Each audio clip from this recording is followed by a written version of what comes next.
Hello mga karosas, nandito ulit tayo ngayon sa kusina. Samahan nyo ako, magluto tayo ng ginisa ng dahon ng cauliflower. Sa hindi pa nakaalam mga karosas, ang cauliflower, masarap ito igisa sa onion with red hot chili or green hot chili. Ito ang ingredients natin. Chopped onion, green hot chili.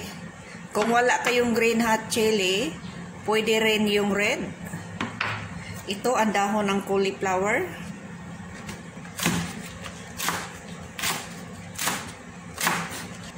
I-try nyo ito mga karosas. Masarap ito.